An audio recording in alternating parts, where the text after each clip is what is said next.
Seats so that we can get started with our final session. Thank you so much. Thank you.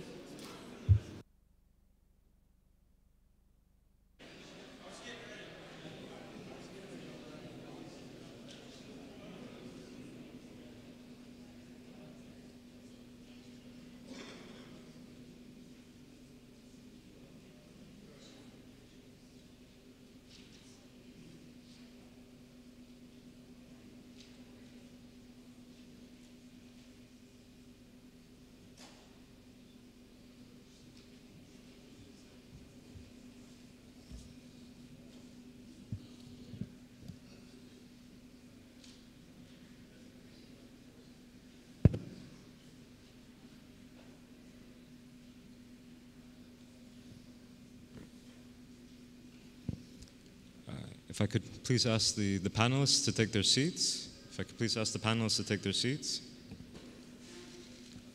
اتفضل حضرتك.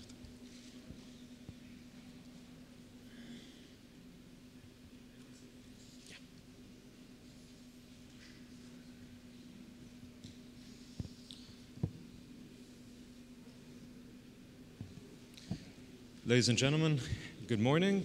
Welcome to the final plenary session of this year's U.S. Islamic World Forum.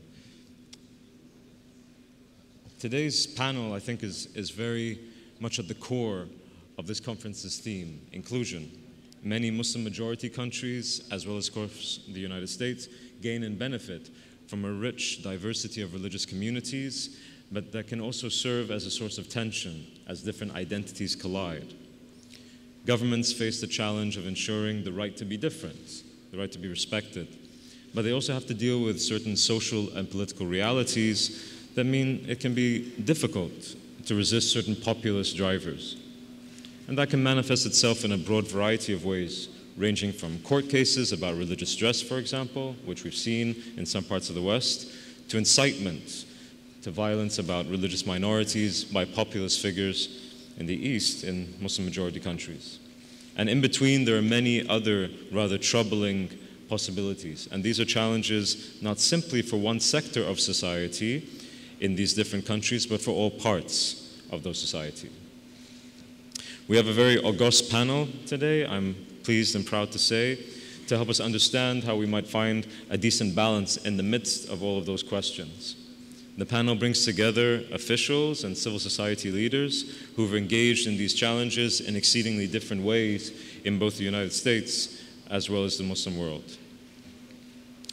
I'd like to briefly introduce our panel and myself. I'm Hellyer from the Brookings Institution, the project on U.S. Islamic World Relations.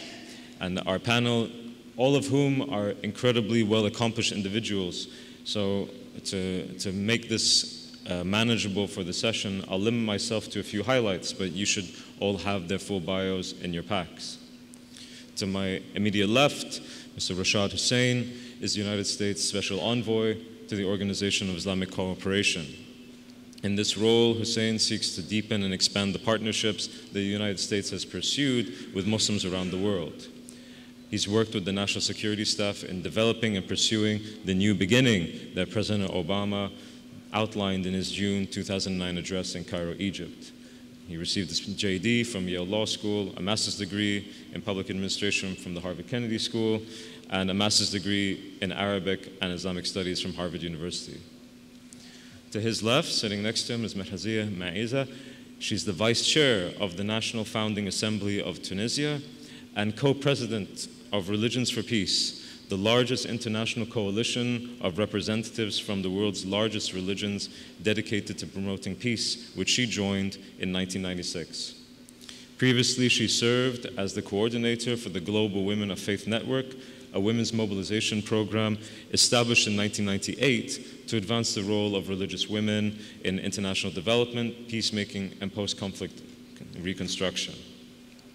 Mohammed al-Sanusi, to her left, is the Secretariat and Director of External Relations for the Network of Religious and Traditional Peacemakers, which is a global network initiated by the United Nations Mediation Support Unit, the OIC, the Organization of Islamic Cooperation, Religions for Peace, and Finchurch Aid. Most recently, he served as the Director of Community Outreach and Interreligious Relations for the Islamic Society of North America, the largest umbrella group for Muslims in the United States, for 12 years. And finally, but not least, Professor Yusuf As-Siddiqui is the head of the Department of Da'wah and Islamic Culture at Qatar University here in Doha, and serves on the board of the Doha International Center for Interfaith Dialogue. He's the author of several books, journal articles, and has participated in numerous conferences as a featured speaker specializing in Islamic philosophy. He's also been awarded the State Incentive Award in the field of Islamic Creed from the State of Qatar, and received his bachelor's from Al-Azhar University and his master's and doctorate from Dar al-Uloom, Cairo University.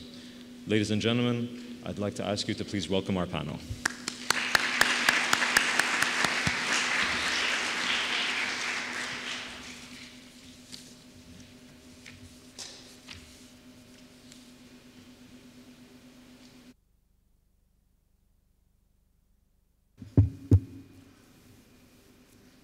Now, because we are the last panel, and because we have so much actually to cover, we won't be doing a lot of speeches today, as has been traditional throughout this conference. We've all been here for a few days, and I'm glad that so many of us have met and engaged with each other over the working groups and in the various sessions. But I'd like to help this discussion a little bit along with a few questions, and a few questions that all of you can take, and some of them are very specific to your own certain circumstances. And I'd like to start off, with, if I may, with Rashad.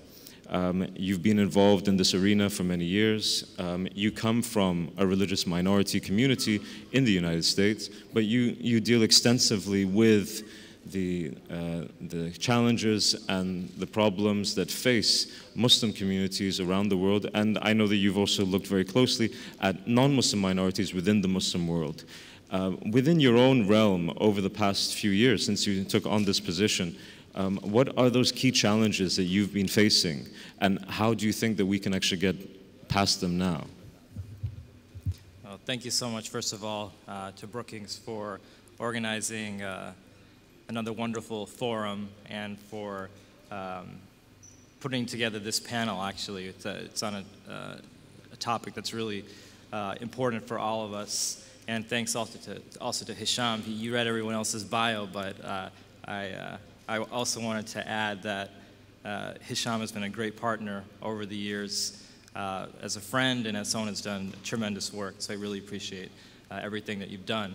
We're really concerned about the situation of religious minorities all around the world. Both the minority communities, Muslim minorities throughout the world in places like Central African Republic, Sri Lanka, Burma. There's parts of Europe where you mentioned that we're still facing some issues in Crimea now with what's happening there, to name a few.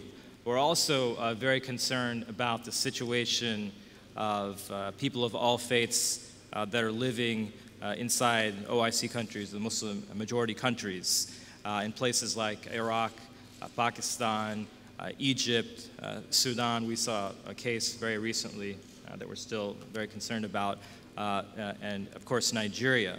And there definitely is a relation between the two sets of issues and the work that we do in the United States. You know, as someone that's the envoy to OIC countries, oftentimes we're asked to speak on the situation of Muslim minorities living in the West, and particularly in Europe and the United States. And we work on those issues, and there's been a number of topics that have come up over the years. And as we do that, we get the very legitimate question, which is, you know, you're asking and pushing on the situation of Muslim minorities, but what about the real violence and persecution that people of all faiths are facing in the Muslim world? And we found that to be a very valid question, and oftentimes, as you know, that persecution is much worse. And so we've taken a number of steps to work on that set of issues of the situation that people of various faiths are facing in the Muslim world. And there's a couple of different avenues by which to address it. First, of course, is to address discriminatory laws and policies that are on the books in many of these countries. And in order to address those laws and policies, we speak to governments, we raise these issues with government officials that we meet with. We also, in our engagements, both public and private engagements in the OIC countries, raise very specific issues that the communities there are facing. We also work with civil society in those countries, as we see them as having a key role in implementing reforms in this area, and work to make sure that there's good space for civil society within those countries to operate, and to also directly interact with them while we're there. We've also worked in the multilateral realm on this issue, and specifically with OIC countries. As you know, for about 10 years, there was a resolution passed on what they called the defamation of religion at the Human Rights Council and at the UN General Assembly in New York. And in 2011, the argument that we made to the OIC countries was that clearly this has been an ineffective approach to dealing with the problem that they called defamation of religion, because the discriminatory mistreatment, as they noted, was on the rise in many countries, and the approach that many countries had taken in order to try to stem this tide merely raised the profile of a lot of the hateful speech that we've seen. So the approaches that they were taking, the legalistic approach, was actually having a negative effect, a counterproductive effect. And so what we sought to do was to eliminate this defamation language, which from a free speech perspective, we don't have enough time to get into everything, is a problem for many reasons. And also to remove restrictions on speech, including measures such as blasphemy laws that are used to target religious minorities and political dissent, and to replace it with a mechanism that's an action-oriented approach to deal with the underlying causes of intolerance. And that was adopted in 2011 in Geneva, and now has been adopted every year at the UN General Assembly. So that's kind of the multilateral facet to this work. Now, of course, I want to just briefly mention, I think, what is the most important area, which is to address the underlying causes of intolerance and discrimination in society that's leading to a lot of this discriminatory treatment, behavior, and violence. And of course, the first step there is correcting the monumental problem that we have with educational systems around the world. I think the breakdown in education, both religious and secular, obviously for both boys and girls, has been at the root cause of many of the problems that we're seeing when you open up the newspaper every day and you read, unfortunately, a story on nearly every page in the international section about some issue that's going on in the Muslim world. That's a common denominator for a lot of these problems, including the problem of intolerance towards religious minorities in the Muslim world, because people do a lot of things in the name of Islam but are not really fluent in what Islam has to say on these issues. So in that regard, we've been working with a number of non-governmental partners, with Islamic scholars and religious leaders around the world, on establishing, or I should say articulating, a set of standards and protocols from within the Islamic tradition on the treatment of religious minorities and full citizenship rights for religious minorities. And it's really been incredible to see the scholars bring out from within the tradition so much that's no longer cited in terms of the protection and the citizenship rights that are afforded to religious minorities. Of course, there's a lot of other things that we're doing in terms of educational exchanges and programming. There's also some very specific problems that you see in different parts of the world. You were in Egypt when we visited Egypt to address the situation of the Coptic Christians there. We brought with us one of the leaders of the Coptic Church in the United States, and Imam Majid, who's here from the Islamic Society of North America, and met with our counterparts there.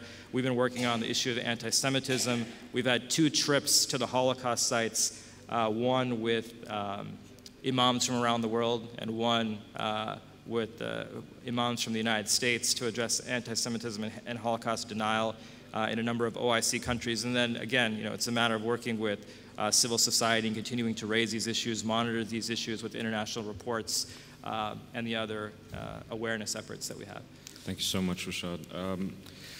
There are a lot of questions that we need to cover today, and I assure everybody that just because we're only going to speak for the 5 minutes to begin with, that we will have a long period after this. But I wanted to ask you one question in particular, Rashad, because you've talked about the challenges, and I think that many of us would agree on what those challenges actually are.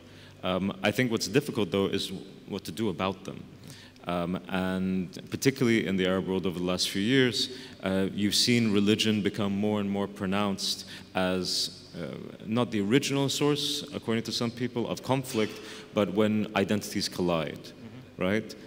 So you've seen Islamist groups use religion for political ends. You've also seen non- and even anti-Islamist groups use religion for political ends in a very politicized manner, which don't serve inclusion. On the contrary, they serve exclusion. And this is from both sides of the equation.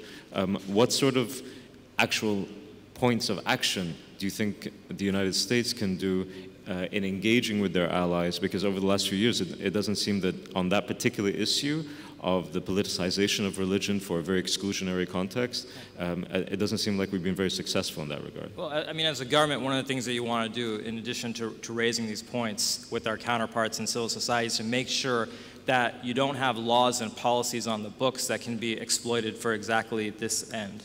And when you have laws that are written on incitement, for example, in the name of defending a religion, and in the Muslim world, obviously, in the name of defending Islam, there's a problem when those laws are actually used to target religious minorities. The blasphemy laws, for example, incitement provisions are used to go after political groups. We've seen this in various countries where the same laws that are on the books to try to defend religion, quote unquote, are being used in prosecutions and even death penalty cases in which people are accused of inciting populations towards violence. And when we work with OIC countries that are grappling with these laws, and there's even a country that was asked to write a draft law in this area, and we sit down with them and we explain to them that these laws are not actually being used for what many people actually see as a noble intention of countering what's often seen as slander of religion, but are actually used to go after particular groups. And we've actually had fairly positive responses. And when you go through the specific examples, and in all of our travels, I forgot to mention Pakistan, where we were recently, where these laws are used against Ahmadi communities or other minority sects, Ismaili communities. When you point out what these laws are actually used for, I think that you generally see a positive responses. And then, as I mentioned, in the multilateral context, making sure that we're working against those initiatives that give international legal sanction to the type of problematic mechanisms that we're discussing. Thank you so much, Rashad, for a very encyclopedic breakdown of the challenges. I'd like to come to our second panelist, Mahazia. First, to put this into context, you were very deeply involved with the Constitutional Assembly in Tunisia, and you were incredibly successful, if I might say. Of all of the countries that have gone through upheaval in this region for the past few years, I think we can all agree that Tunisia remains that shining light of an example where it was possible to come to some sort of consensus over a critical document, a constitutional document. And one of the key things within that document was how the Tunisian people managed to deal with the constitutional role for religion and what that meant and how that would affect different parts of society.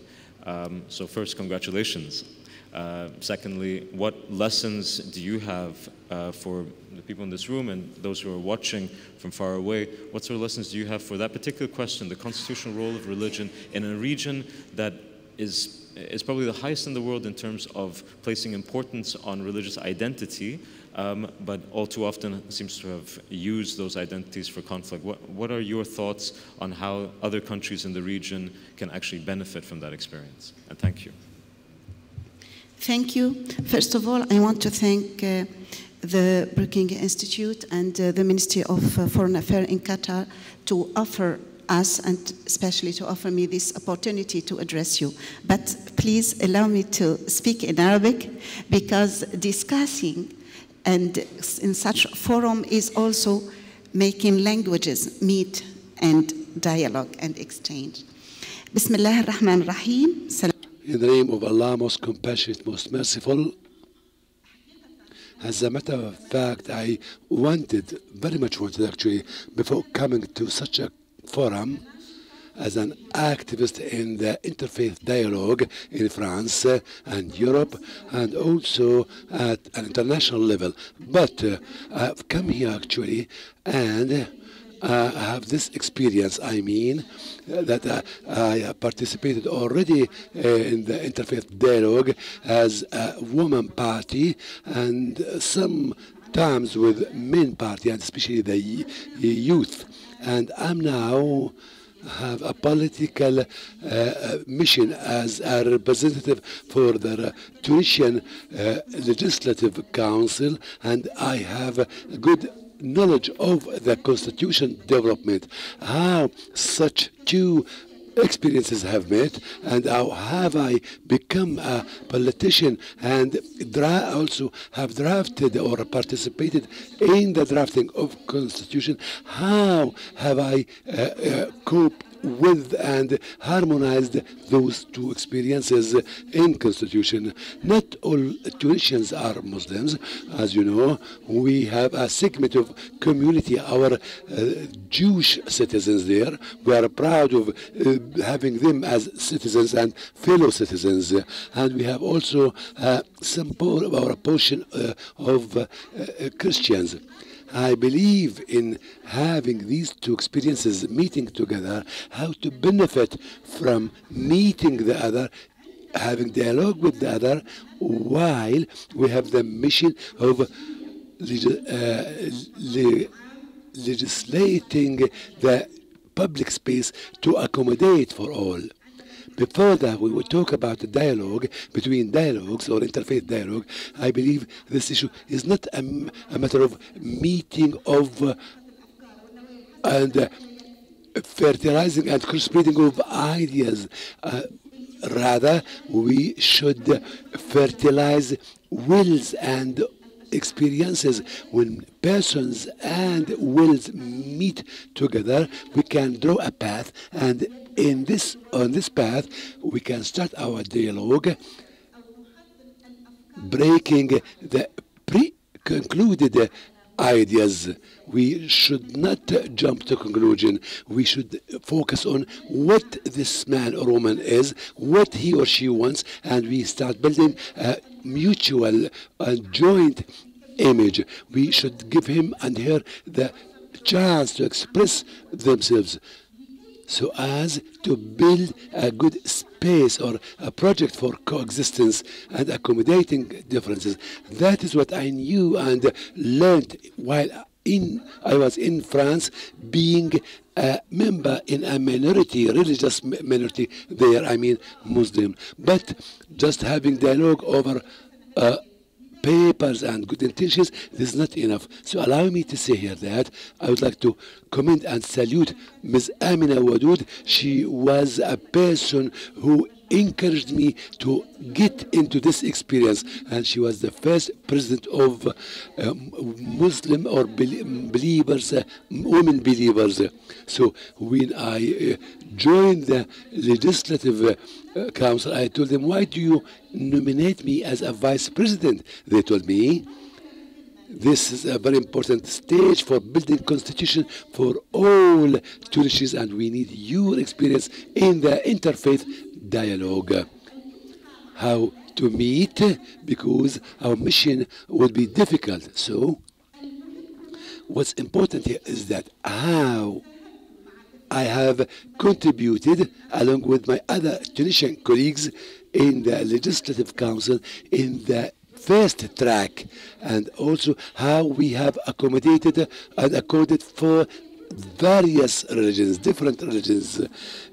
As you know, minorities sometimes are ignored or neglected, but we have incorporated all religions there. And also we called and invited the representative of the Jewish community, the religious and civilian representatives. And we told them, how do you want your segment or your share in our constitution? They said, well, we want you to consider us as citizens, as any other Tunisians. That was a good answer, but at the same time, we received all the Islamic parties, let us say, or factions there in Tunisia, and especially when we discussed the following: should we have a Supreme Council for Muslims or for Islam? Is it constitutional?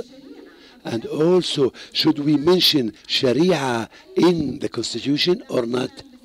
And also we discussed various topics, and Chapter 6 is very much important actually in our Constitution. I hope that you will give me the enough time for that, because it talks about freedom of practicing and exercising your belief, and that the state is caretaker of all religions, but no excommunication.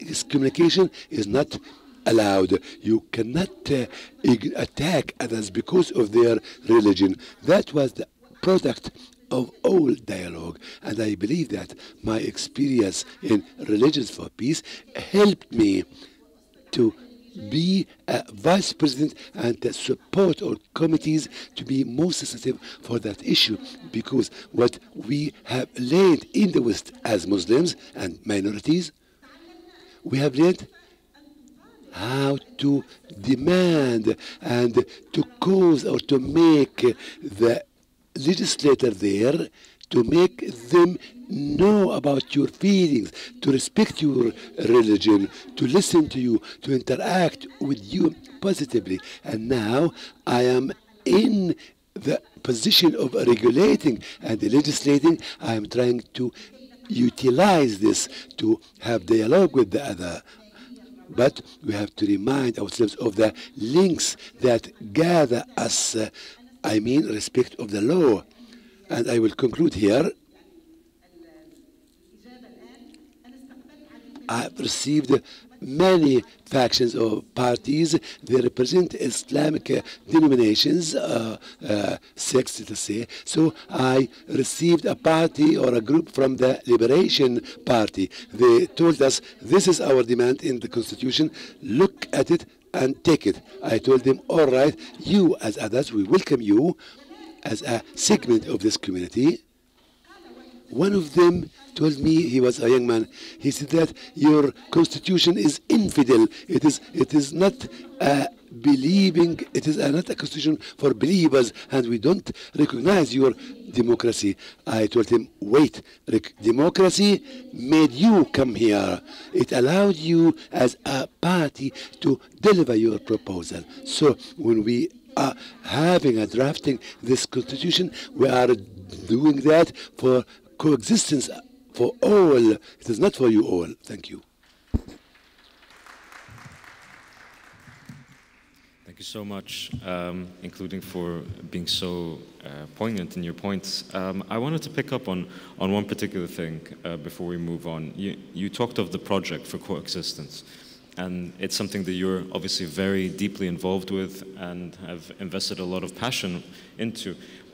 Within those sorts of projects, the largest threat, in my opinion, has always been those who consider themselves to be spoilers of that particular project. And you mentioned this, and you alluded to it, but I was wondering if you could go a bit deeper into it, because as you've mentioned before, the Tunisian constitution is the first one that I've ever seen in human history that actually has a specific point on takfir, a specific point on of excommunicating Muslims from the faith.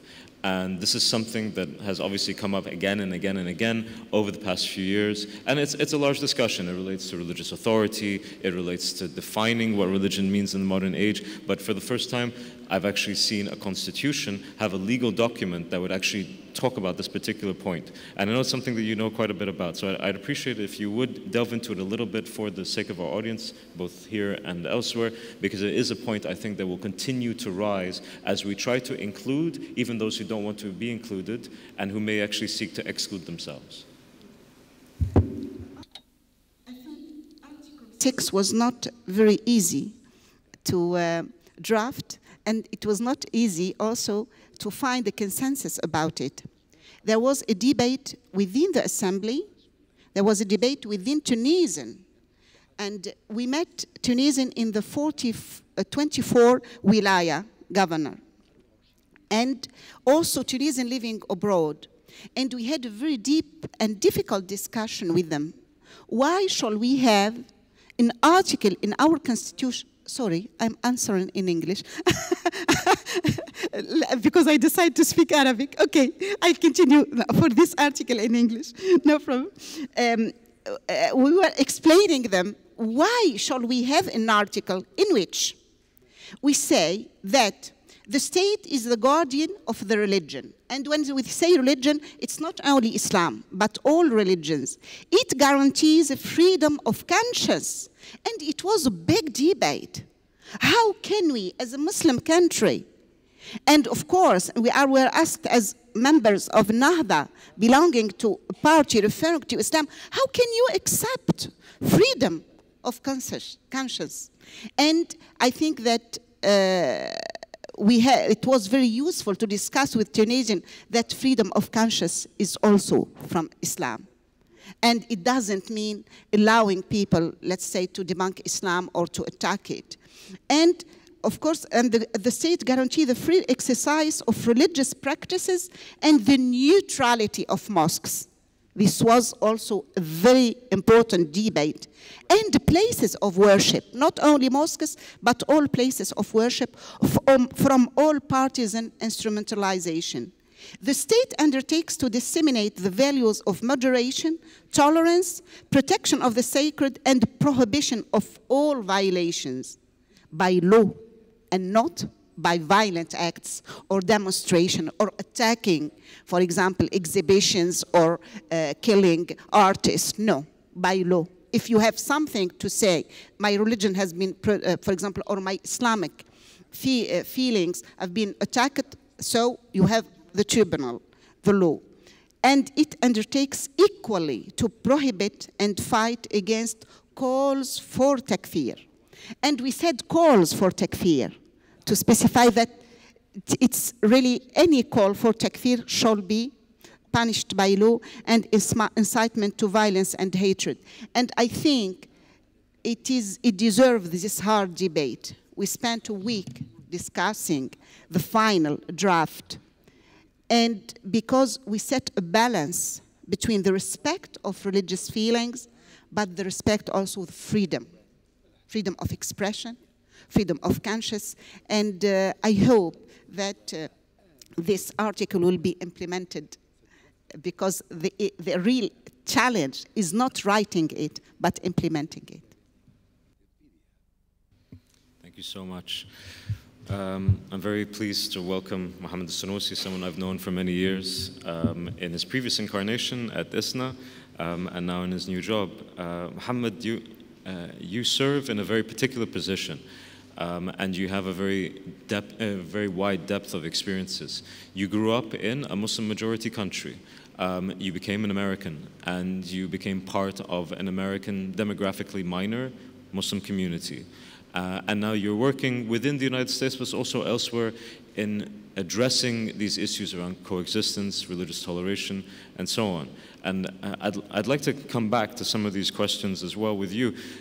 As somebody who exists at the heart of that discussion within the United States, you've seen how it works from a minority side, but also from a majority side. And I know that you've been looking at this within the Muslim world itself.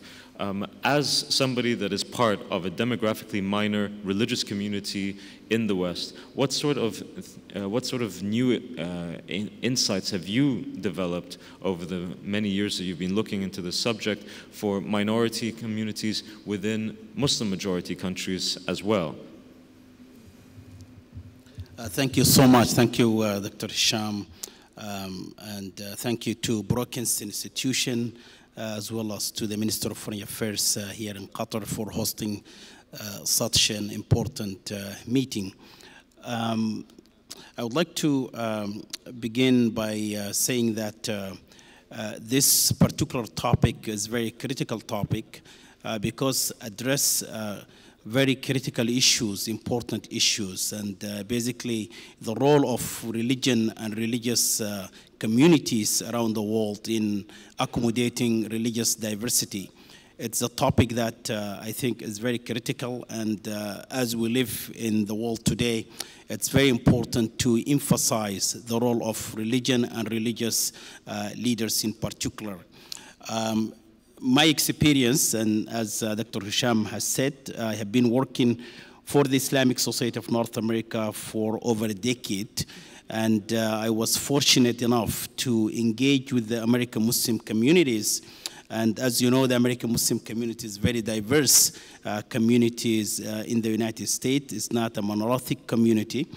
And also it gave me the opportunity to work with the interreligious communities, and that has been my focus in the past at least 10 years with the Islamic Society of North America. I think it's critical to emphasize how important it is for minority communities, whether we're living in the United States or in the West in general, or in the Muslim countries, to emphasize and to strengthening the cooperation and partnership between the interreligious communities. My experience in the United States through my work with the Islamic Society of North America, and particularly dealing with the interfaith communities, I found it is very benefiting from us as a minorities living within majority communities to strengthening our relationship with the religious communities in the United States. I will give you specific examples of how this benefited us as a minorities, and I'm emphasizing the partnership and cooperation because I think we moved on from the dialogue now to partnership. All of you remember 3 years ago during the controversy surrounding Terry Jones burning the Quran, controversy surrounding building an Islamic center. It was a national discourse in the United States. It was basically impacted the image of the United States in the Muslim world as well. Because people see on the TV that the Muslim communities in the United States are not freely practicing their religion. People see on TVs in the Muslim world and around the world that mosques or Islamic centers are not allowed to be built in the United States. But at the Islamic Society of North America, we address the issue in a different way. Because of our good relationship with the interreligious communities, we received support. We got calls from major national religious organizations to issue statements supporting us. But when that happened, we told them that the conversation is different. Issuing a statement is not basically a solution, because we think that a conversation about religious freedom, rights of minorities, about citizenship, these are American values. This should be a national conversation. It should not be also a Muslim issue. This is an American issue. And as such, we called for what was called 3 years ago an emergency interfaith summit, where we called all the heads of the denominations from the United States to come for an urgent emergency meeting in Washington, D.C. We had the meeting, and the meeting was very popular.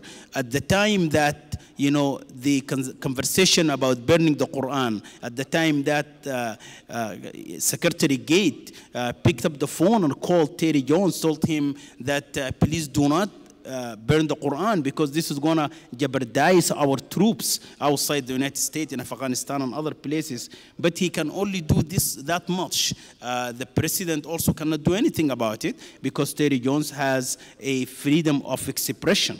Right?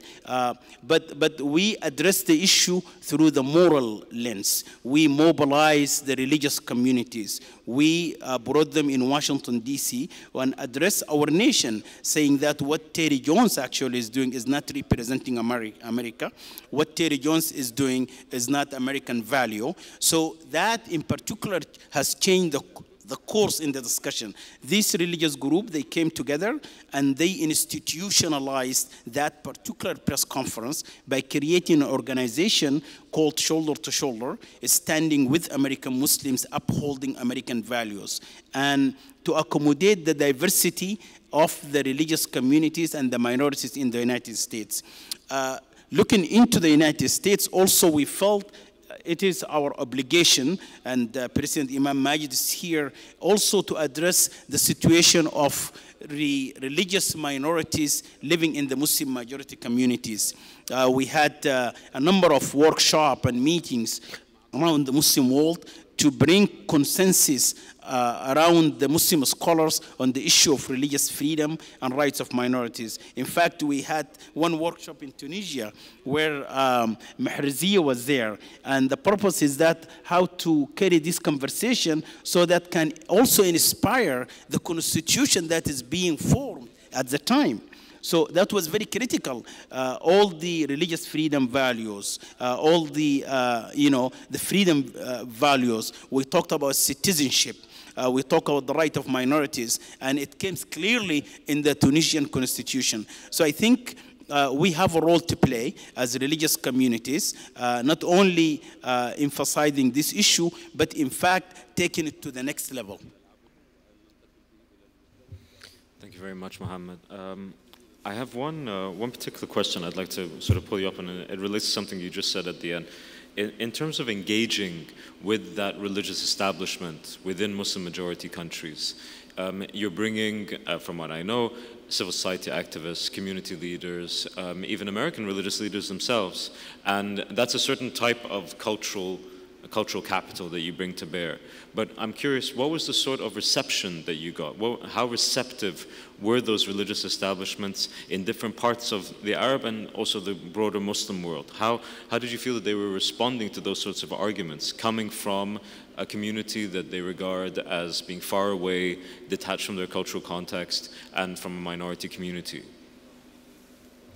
Yeah, I think the Muslim scholars under the leadership of Sheikh Abdullah bin Bayya and other Muslims in the Muslim world, they welcomed this particular initiative. They welcomed the initiative. Basically, this is something that is, we're not bringing something new. This is a tradition that was there during the time of the Prophet Muhammad, peace be upon him. He lived in Medina, and he created a charter of Al-Medina where religious minorities, they have full citizenship, they have full rights. The charter actually, it's about 42 pages. 20 pages of the charter actually talking about the rights of religious minorities. So we're not bringing something new. That's why among the diverse, at least Muslim scholars in the Muslim world, we got a very good response to this. Ambassador Rashad also heavily involved in this project. We met with dignitaries around the world and ministers and all of that, and all of them actually, they are welcoming such an initiative. And also the other part of it, what about the religious minorities in the Muslim majority communities, how they look into this particular initiative? They also think that it is for the first time that the Muslim scholars addressing this issue, addressing the issue of their citizenship rights, addressing the issue of their, how they can live their religion while within Muslim majority communities. This issue in particular, as probably Ambassador Rashad will talk about it more, is actually concerning the President. President Obama spoke about this. I remember just in February in the National Prayer Breakfast, highlighting the rights of religious minorities. Unfortunately, this particular issue is also politicized. You know, you mentioned earlier, Hisham, how people exploited this particular issue politically. Within the United States, we see a lot of politicians actually using the issue of Muslims who are living in the United States to gain a political gain. We see this in the Muslim world as well, using minorities also to gain a political gain as well. So in general, that's why we need the scholars and the interfaith leaders to step in to clarify these situations. We see this issue also, for instance, in the Central African Republic today. You know, the problem there is not a religious problem, but religious is being used, you know, to basically create all of this kind of violence. So that's all shows you this issue is very critical. Thank you very much, Mohammed. It's a great pleasure and an honor to have you, Professor Siddiqui, with us here today. Going through your many accomplishments, you were trained mostly in a country I know very well, in Egypt, in the Azhar and Dar al-Ulum, a country that is known historically for quite broad religious diversity. And you came back to Qatar, and you're teaching here, you live here, and you've been engaged in the society for many years. A country that has its own type of diversity, not among the citizenry, which is perhaps far more monolithic religiously, but more broader in the country, with many communities from many parts of the world, many different religions, all living in this society. How has Qatar managed to deal with those challenges with a very changing demographic over a very short period of time, an extremely short period of time? 50 years ago, Qatar would have looked incredibly different, especially when it comes to religious diversity. How has Qatar been able to address those challenges after such a short time?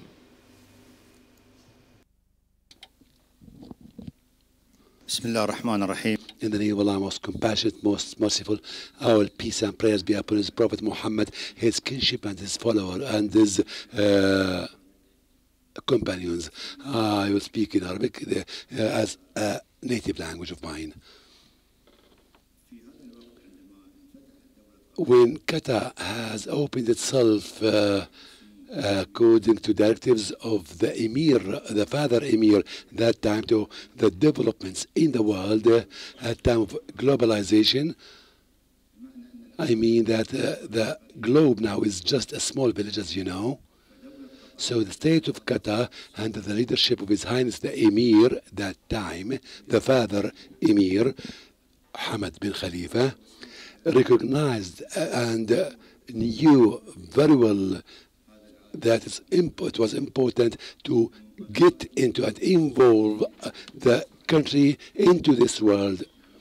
For example, that time when he started that openness worldwide, especially regarding openness to economy, and all those issues needed procedures. Those international procedures, if incorporated with Islamic values, we would find that they are the same, because Islamic values and provisions are compatible and in harmony with the humanity and world values. So the state of Qatar started that new step according to its traditions, of course, and it has opened to the world, and it faced challenges that time. For example, the expatriates who have come to Qatar with different ethnicities, with different political views, religions, Christians, some Buddhists, some Zoroastrians, and so on. So all of such ethnicities and religion have come, so they need their own right to practice and exercise religion, and the state allowed them to build some worshipping houses, and this is not against Islam. And at the same time, we found that in the beginning there were challenges, of course, strong challenges. That's why we established Doha Interfaith Dialogue Center. In the beginning, we faced some problems, as you know, because the Qatari society was almost limited in number, conservative, and it preserved its traditions and habits. So that openness, that time, actually was surprising for this society, and it has not been accepted soon. So that openness and facing those challenges, as I've said, meant that the country or the state preserved the religious or the Islamic values that are already in harmony with humanity in general. So our state established and built worshipping houses, and also the Conference of Interfaith Dialogue convened regularly for those, and also we have attracted people who live here from various ethnicities and nationalities and religions, talking about their political views, religious views, their ideas regarding those houses, and so on. And as a matter of fact, there was a crossbreeding between various religions, and we studied many of those issues that were posed all the year around. The Center of Interfaith Dialogue convened conferences and meetings and seminars.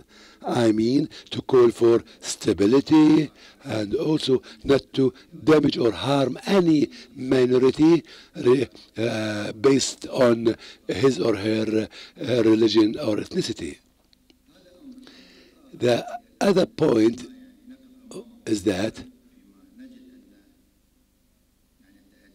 we find some challenges because we in the state of Qatar have observed all those human values and values of every religion, and we treated them very well. For example, in Ramadan, or the fasting month, we have breakfast for all, whether Muslims or non-Muslims.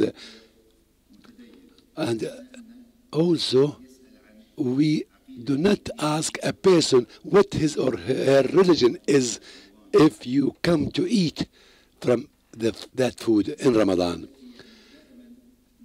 There are other points, of course, that we face, and sometimes they are raised, such religious centers working for coexistence, I mean here, we find that they are exerting efforts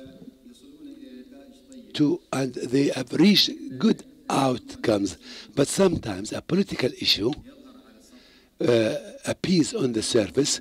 That means the dominating power here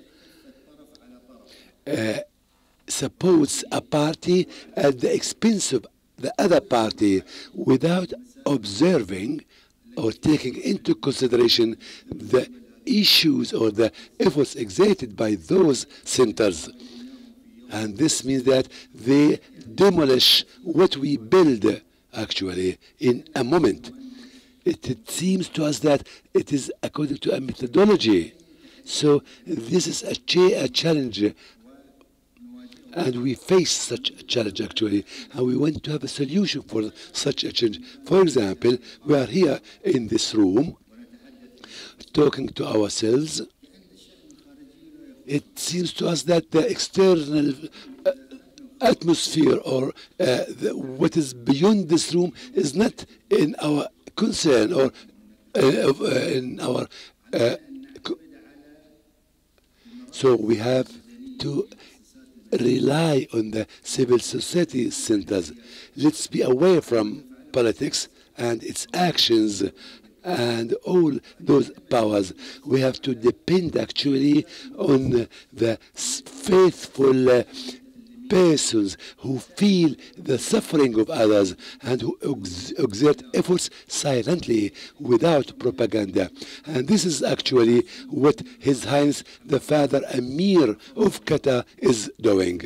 Yes, this character feels of the other's suffering. He works sincerely, so we have to join hands with people like His Highness to serve humanity. So we have to depend on such centers and institutions and the civil society so as to seek a solution. I don't think that humanity, with this advancement and knowledge, is unable to have solutions for such issues.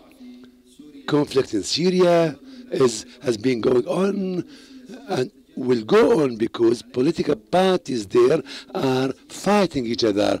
We have to find faithful persons to intervene if you want to be loyal and sincere. What's going on in Afghanistan and in Iraq between Sunni and Shiite, who, I am asking, who has supported one party against the other party? We have to go out of this room and to talk about such issues. That's all from my side, and I hope that I have given what I wanted to say. Thank you very much. Before we open up the discussion a little bit more between yourselves and also the audience, there is a question that I would like to pose to Dr. Siddiqui. You mentioned certain initiatives, certain measures, such as the opening up of mosques and other places during Ramadan and inviting people in, whether they're Muslim or non-Muslim, whether they're practicing or non-practicing. And I ask because we've brought up the question of laws, we've brought up questions of policies, and I'd like your opinion.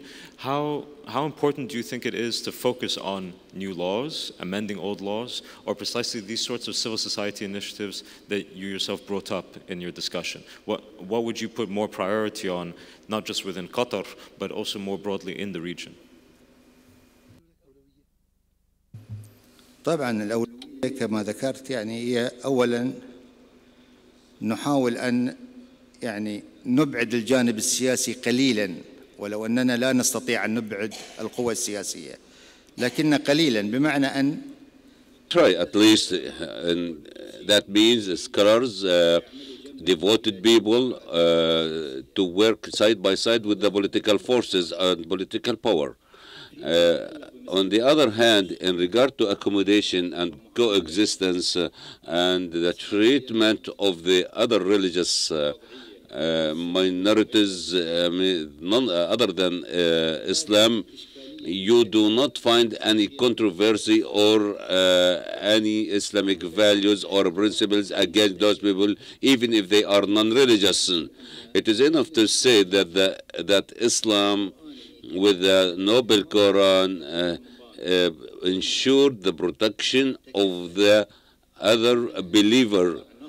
This means there is a legal text that protects the belief and the doctrine of the other. These are laws which are applicable in our country, even if they are non-religious. In our principles in Islam, if you doubt something or if you are suspicious about something and you are not fully convinced, you cannot call that he is a non-believer. So the laws are clear in our religion, as in regard to the pagan or this kafir, or what we call it, doesn't mean that non-believing in all the noble verses of the Holy Quran, but it is meant with the noble verses in the Quran that you do not believe in my opinion or in my speech. It means that you do not agree with me or what I have in terms of beliefs or ideas or concepts. So when we fight such terminology, those should come from people who are specialized in that field. Dr. Muhammad Sunusi in the United States, they like to find or to establish a network among Muslim scholars, because the scholars are the only persons who can express very well what is meant by that kind of terminology, especially any utterance or any term over the passage of years. Sometimes it takes takes another meaning over the time. And now maybe there is a controversy in the human thought when they talk about modernity. They start to take or to judge those terms upon their own perception, but not in the meaning, for example, that was during the days of the revealing of the Noble Quran or the Holy Quran. And back to what you asked about laws and regulations, they are there, but what is required is to highlight them and to put them on the face through different international organizations so that they are agreed upon by all, and this is something which is good and desired. Shukran. We have a little bit of time. We need to go to the audience, and I'd like to open it up to all of you based on what you've all heard from each other. Do any of you have questions for each other? I know it's a little bit unusual, but I'd like to actually see from your own experiences, what questions do you have for each other, for us to learn from in terms of that engagement?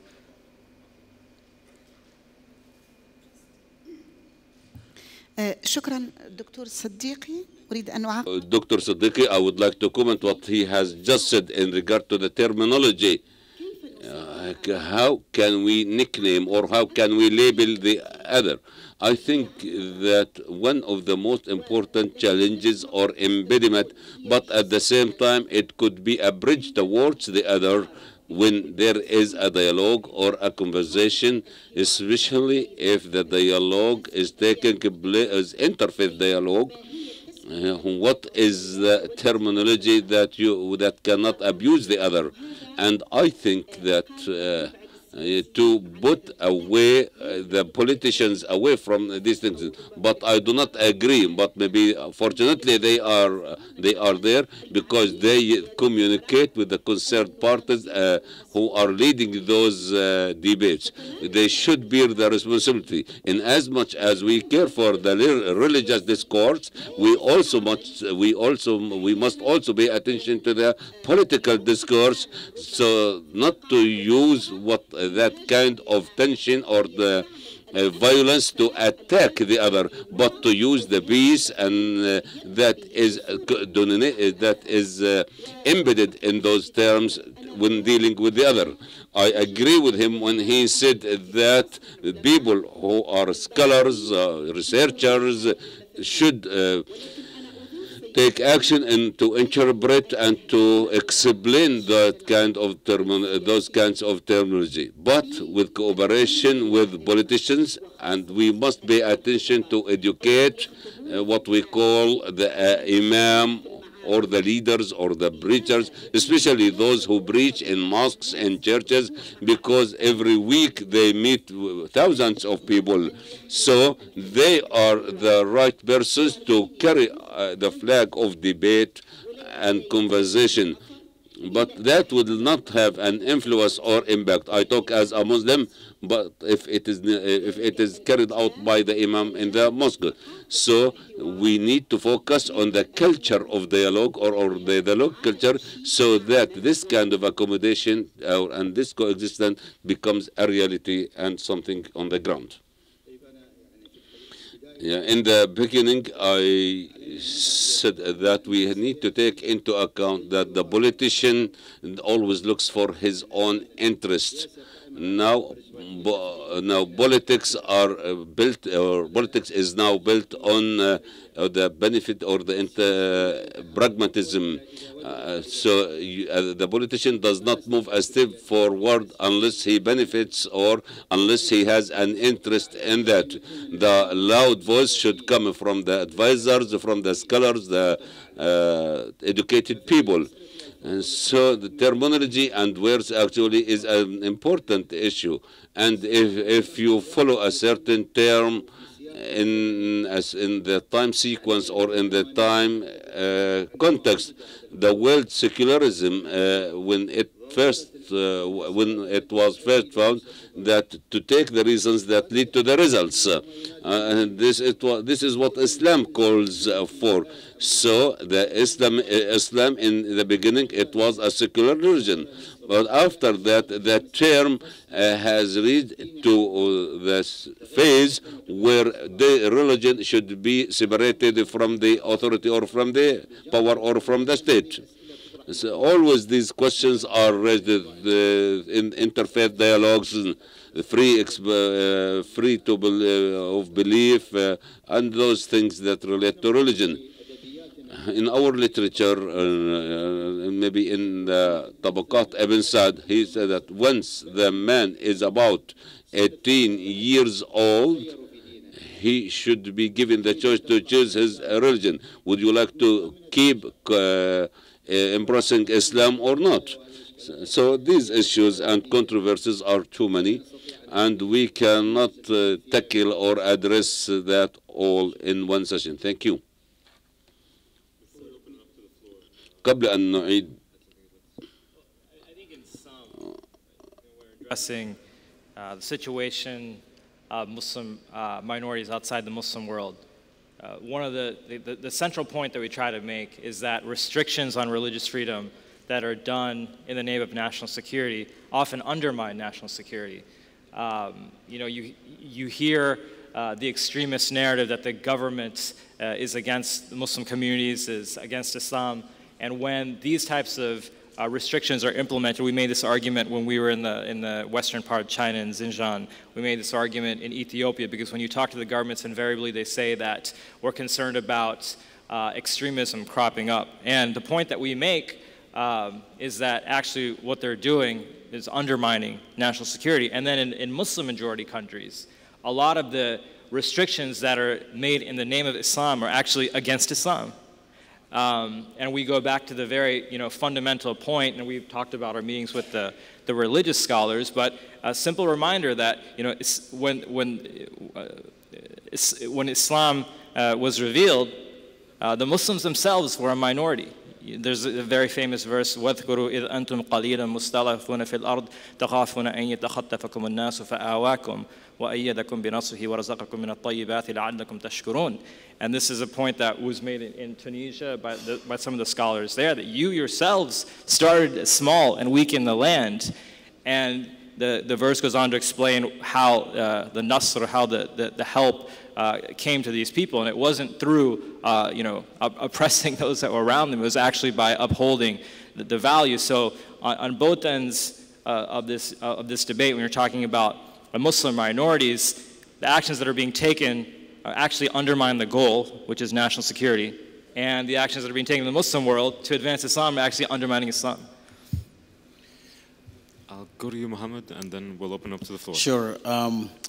I just want to emphasize, just taking a middle path here between Mahrzi and Professor Youssef, is that I just want to emphasize the need of track 1.5. Track 1 being, the government diplomacy, and track 2 being the civil society efforts.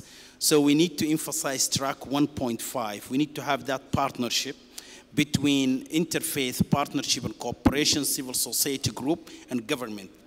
Because even we're in the United States, for instance, we have all the laws. We have the Constitution of the United States. We have all the laws that actually protecting religious freedom. We have RFRA, Religious Freedom Restoration Act. We have RULUPA, Religious Law and Institutionalized Persons Act.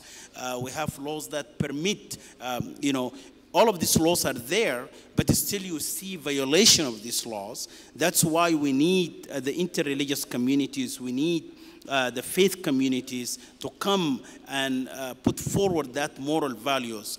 When you have a major evangelical in the United States addressing Terry Jones, telling him, for instance, shame on you, this is not a, Jesus Christ will not agree with this. The message of Jesus is a message of love, not a message of hate. So when you have a major religious leaders doing that on the TV, that actually changed the discourse in the country.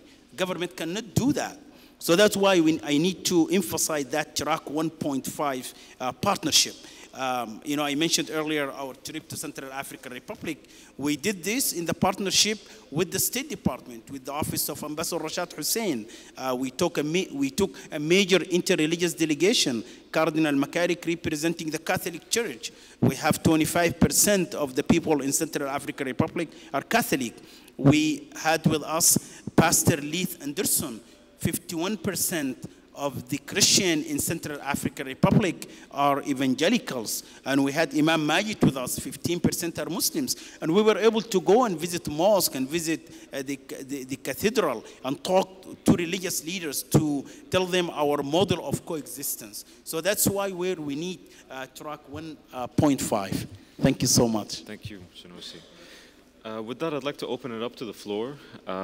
If you would please identify yourselves by name and by institution. If you could please make it a question and as concise as possible. And in the event that you are directing it to a particular person, please name that person. If it's to the panel at large or just in general, please let me know. I have one person here and one behind him. So Dr. Osama Hassan and Hisham Melhem, please. Yeah, Osama Hassan from Quilliam in London. My question is to the panel, but mainly to Rashad Hussein. How can the United States help the OIC countries in getting rid of repressive apostasy and blasphemy laws, which cause all kinds of problems, such as major cases in Pakistan and recently in Sudan with Miriam Ibrahim sentenced to death for marrying a Christian man? When you have the First Amendment and freedom of religion, how can you help the OIC countries join the rest of the world in fully accepting the Universal Declaration of Human Rights without the reservations that there are in the Cairo Declaration of alleged Islamic human rights from 1990? Thank you. Wait, let's take a round to save on time. Hisham?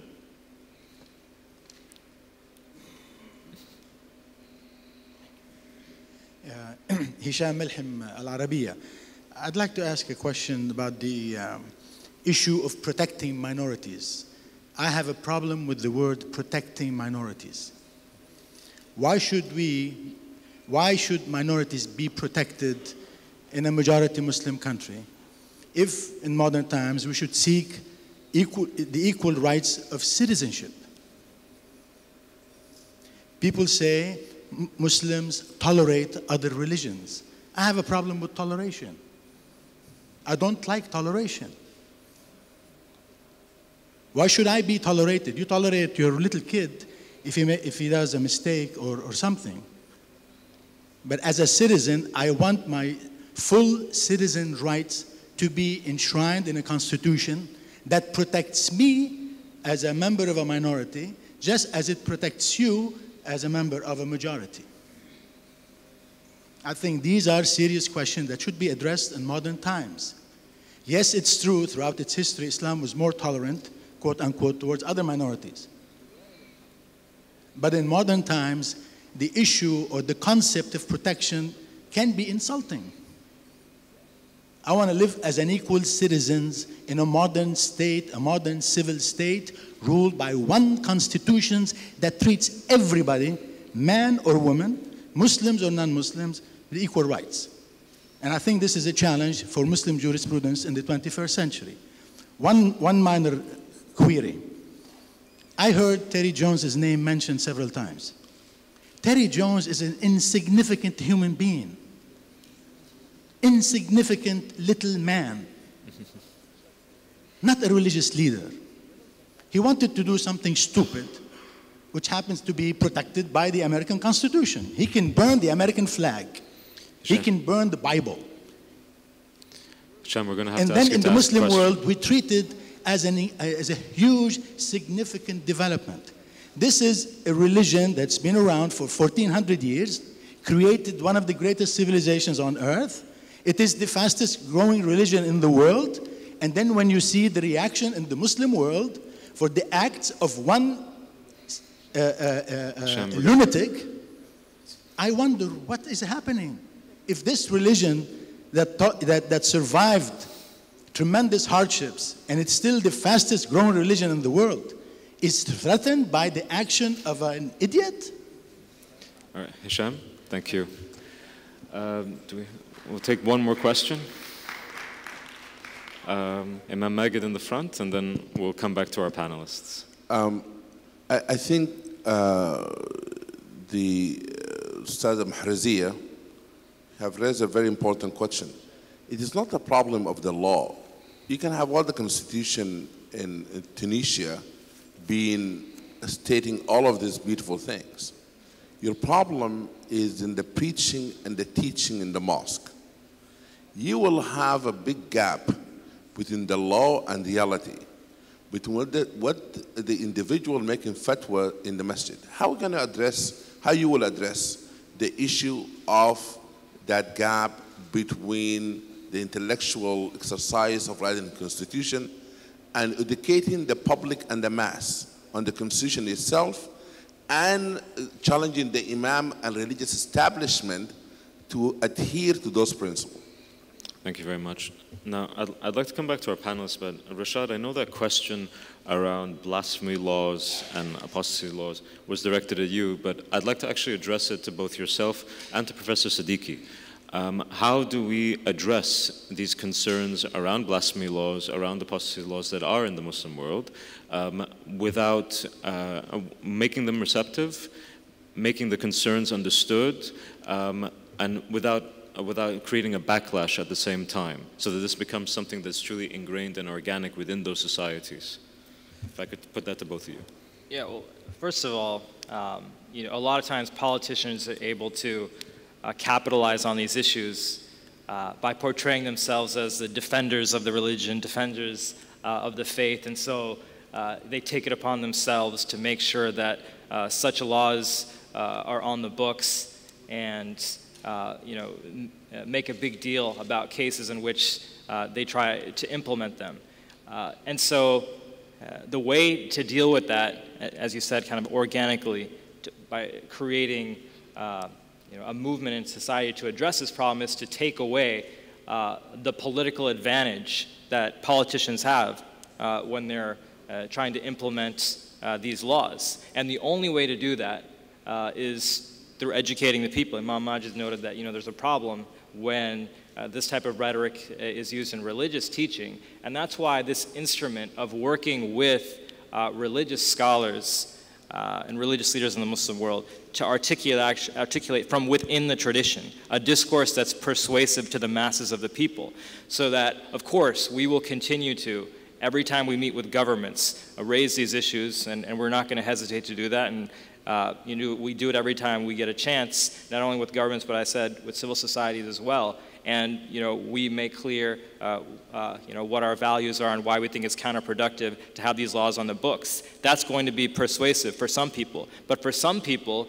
and perhaps for the masses of people, they're going to be more persuaded by the argument from within their tradition. And that's why it's important to keep this multifaceted approach going of dealing with the legal mechanisms, by working with governments, by working with civil society, by working with those that are interested in reforming these laws, but also by looking to the religious leaders who are the ones that can most persuasively argue that from within the tradition there's actually not sanction, and quite to the contrary, there's actually full citizenship rights that have been articulated from within the religion. At the international level, with regard to the question about what we can do with the OIC, as I mentioned, one of the mechanisms that we have is through this resolution 1618, which is an alternative to the defamation of religion resolution that the OIC had passed for a number of years, which gave international sanction to these types of laws. And one of the things we need to make sure we do is to remove that international legitimacy and sanction that's there, and to work on the alternative, which seeks to address the underlying causes of religious intolerance rather than the legalistic approach of trying to ban it, and to also make the points to governments that those mechanisms actually tend to raise the profile of the hateful depictions that they're trying to prescribe using law. Thank you, Rashad. Professor Siddiqui? أعتقد أن المناهج الدراسية هي السبب في تركيز على جانب دون الجانب الآخر. Focusing on a certain part and neglecting the other part. Societies that focus on a certain aspect regarding the opposite opinion, I believe that such societies have not focused or cared for the school curricula and university curricula, because the people who should prepare such curricula should be of specialty, especially regarding some Islamic education issues. We, of history, we have faced some problem. For example, in the past, 15 years ago, I was supporting that apostasy or apostate should not be killed. There's a saying by Prophet that says, if a person changes his religion, kills him or her. But we have some verses in Quran, verses that call for other solutions. So we should care for the authentic sayings. Now, just recently, scholars who were saying that apostates should be killed, in one session I was stunned to hear, it was a session for 27 scholars. I was expecting the majority would say the apostates would be or should be killed, but I was surprised to hear them saying that apostasy does not mean killing. Why? Because they recognize, I think, that apostates should be killed only if he can be harmful or fighting the state. So if you want to be an apostate, it's all right, but on condition that you should not fight or harm the state. Now, why or how can we have this split in the opinion in one single society? Why? Because majority calls for the other solution. Now, many scholars have changed their position, and this is in our tradition actually.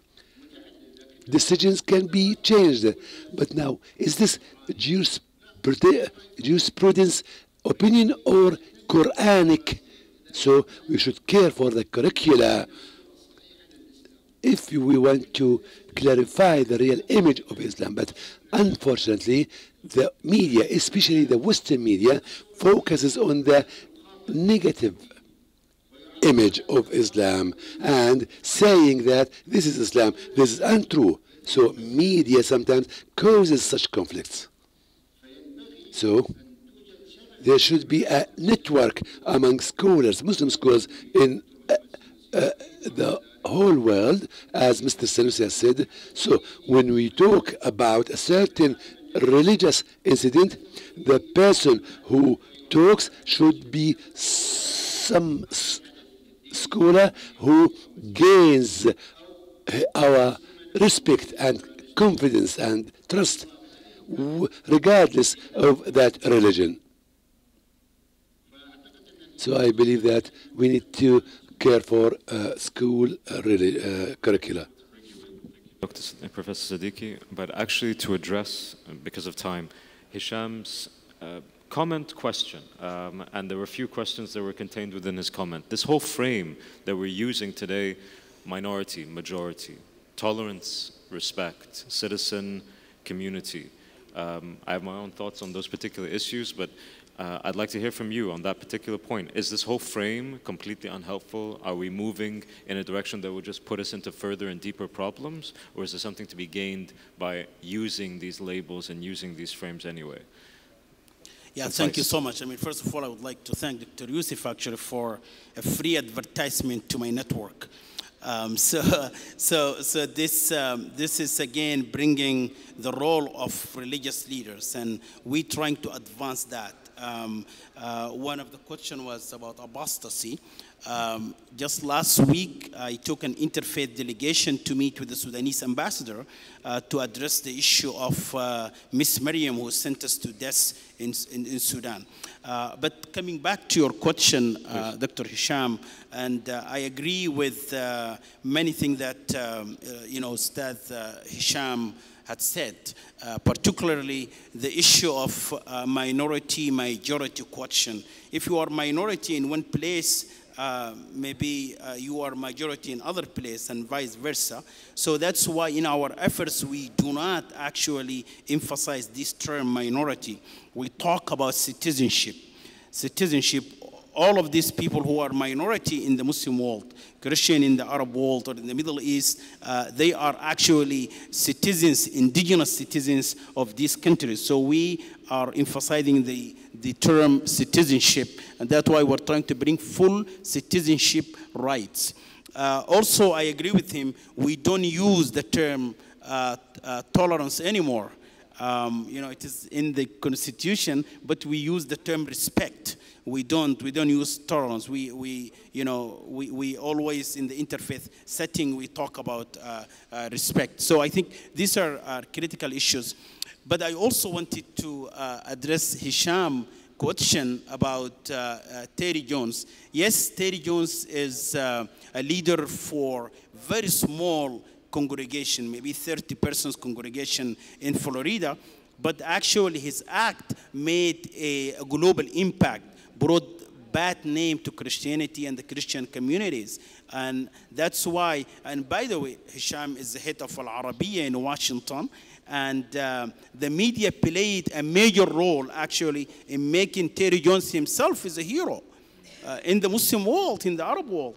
I mean, I was, glad that CNN finally decided not to continue carrying what Terry Jones is doing, but actually the media played a major role. So we need the media also to help us projecting this positive initiative that we do as an interreligious communities around the globe. Thank you so much. The last answer, the last note, the last words to Mahzia. Building on Imam Mag's question. Allow me to tell Mr. Shem, yes, I totally agree with you. When I was living with Muslims and Tunisians in France, we were used to demanding citizenship, not anything else. So when I'm in a place where I can have a decision, I normally ask for citizenship. And I believe that real revolution in the Tunisian Constitution's Chapter 2 that says Tunisia is a civilian country or state based on the rule of law. So when I was happy when we asked the Jewish citizens in Tunisia, do you need protection? They said, no, we just need citizenship. Mr. Malik, Imam Malik, thank you for your question. I already talked about the formation and preparation of Imam or Muslim leaders. Normally, we have to establish something, but what's important actually is to implement those laws and to change that into a mentality, behavior, and as Dr. Sadiqa said, this comes through education and curricula. So the first segment to deal with should be the young people, the youth.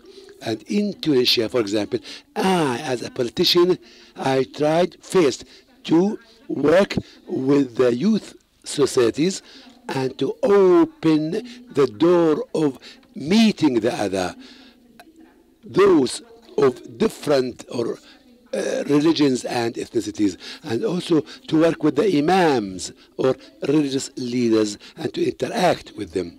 And finally, I give you an example. After revolution in Tunisia, we have delegated and appointed new Muslim leaders. We tested them according to their knowledge in jurisprudence, and we discovered that young people have good knowledge of jurisprudence, but when they practice their job, their knowledge of general knowledge, mutual knowledge, reflects or affects his speech and career. So now we are still caring and calling to compensate that shortage. So religious dialogue or interfaith dialogue should not be from the elite to the society, and also the carrier of that speech or that religion should be also conversant. You, our panel, for your insights, your time, and your ideas, to our hosts for allowing us to make this possible, and to the audience. Please help me thank this panel.